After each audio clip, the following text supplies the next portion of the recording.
GSMC Baseball Podcast, brought to you by the GSMC Sports Network. I'm your host, Sam Menzie, and we've got a show for you today. First three topics we'll be going over is our midseason power rankings. Usually I do this on Friday to end off the week, but with it being the middle part of the season now, going into the All-Star break, I did want to do this at this time when there's not many games going on and not much else to talk about, and kind of just recap the first half of the season as well within this. After that, we'll be going over the All-Star game that happened last night, recapping that, and then going over some trade rumors involving Tommy Pham of the White Sox. But before we do all that, I'd like to ask you to please like and follow the show. We do get a number of questions from viewers. To ensure that your question does get read in the air, please use the link, gsmcpodcast.net. It really does help the show, and it really does mean a lot, so thank you so much for that. And let's get into the show for today. All right, so first three topics, as I said, we'll be going over is our power rankings. We'll be going in the first segment, numbers 1 to 10, then 11 to 20, and then 21 to 30. So yeah, we're starting off with 1 to 10, and let's get into it.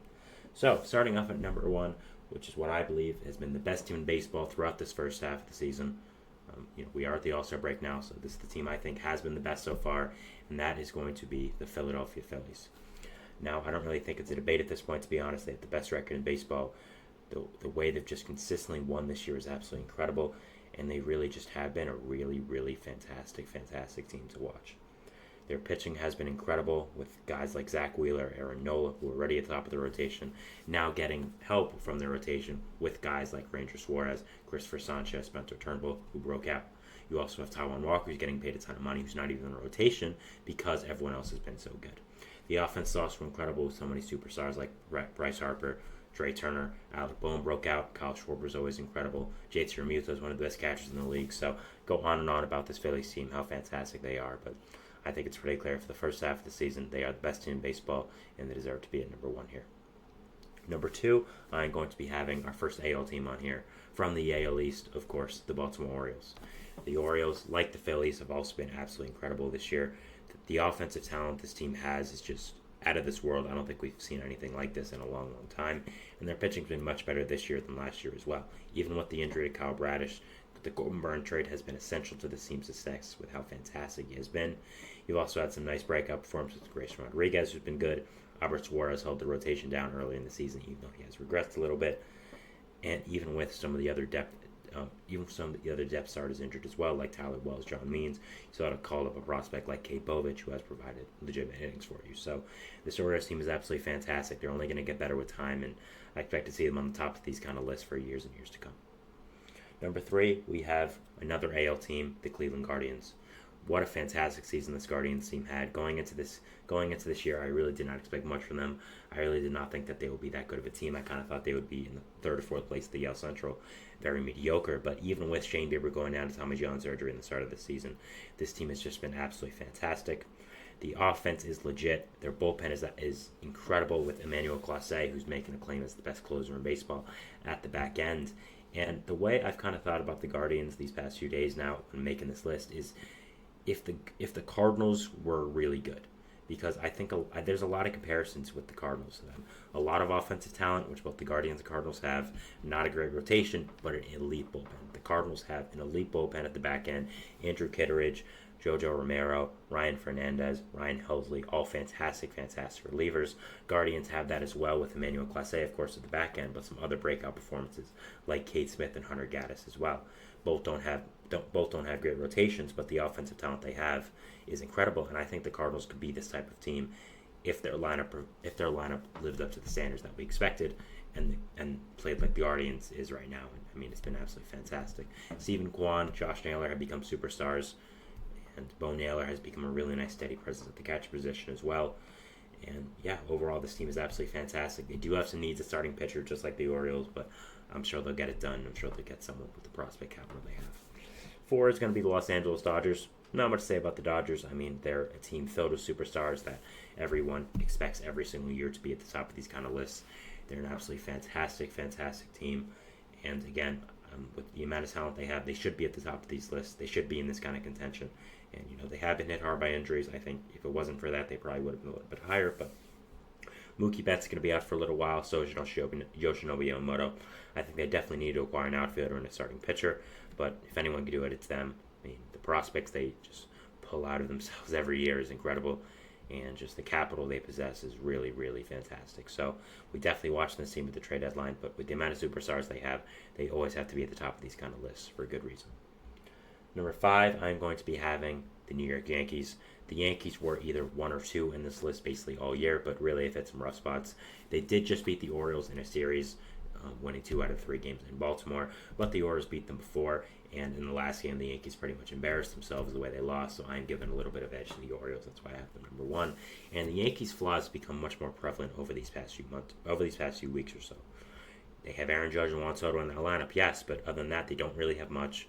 Their rotation's gone a little bit injured, especially with the Clark Schmidt injury, which I think has really affected them, and their bullpen has become a little worrisome. So they're the Yankees. Yes, they have an amazing core because they have 3 genuine superstars, 3 guys who I would say are top 15, top 20 players in the game, in Garrett Cole, Aaron Judge, and Juan Soto. But after that, it's not much, and I think they need to acquire at least 1 infielder, probably 2, at least 1 reliever, probably 2.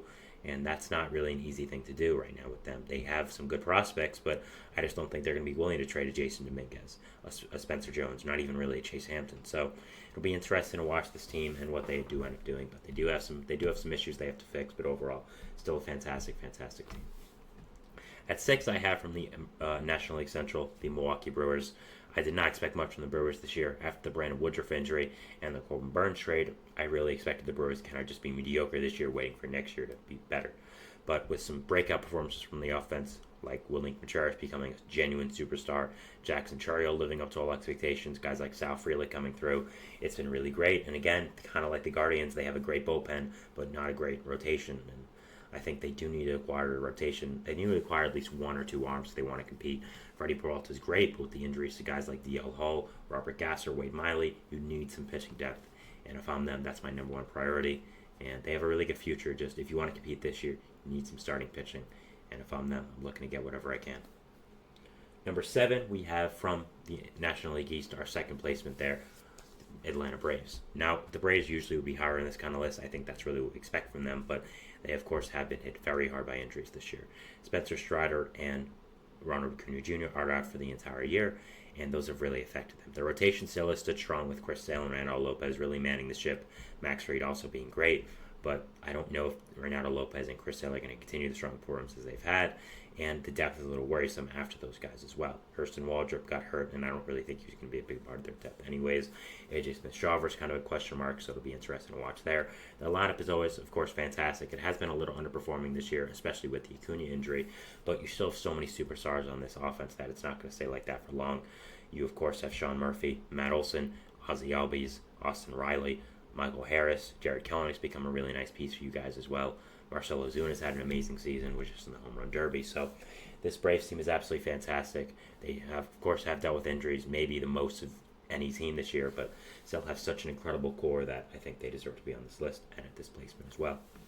Number 8, I have from the American League Central, the second AL wildcard spot right now, the Minnesota Twins. This Twins team is great. They have a ton of superstars, including Carlos Correa and Byron Buxton, and have a really nice core as well. They did lose a lot of guys in free agency, including Sonny Gray and Kenta Maeda, but the way that their young pitching has really stepped up has been very important. Simon Woods Richardson has been very good. Bailey Ober's been fantastic. Chris Paddock's been a good piece as well. Louis Varland has been solid depth. So a lot to like about this Twins team. The bullpen is also really nice with Johan Duran manning the back end. So a lot to like about this Twins team. A lot of hitting depth as well, especially now with Brooks Lee coming up. And whenever Royce Lewis comes back, he should make that even better. So this Twins team is very, very good and very exciting to watch them for the rest of the season. Number 9, we have maybe the best team in all of baseball since June, the Houston Astros. What an improvement the Astros have been. I had them, 11th. I think I had them 21st or 22nd a month into the season in this power rankings. And the way they've really rebounded from that has been absolutely incredible. And they just really have done such a fantastic job with this team. Their pitching is finally clicking with Hunter Brown becoming a huge part of the rotation, which I think has really helped. Their offense is finally fully performing, and they're looking like the Astros of old. They're only 1 game out of the AL West, which is crazy.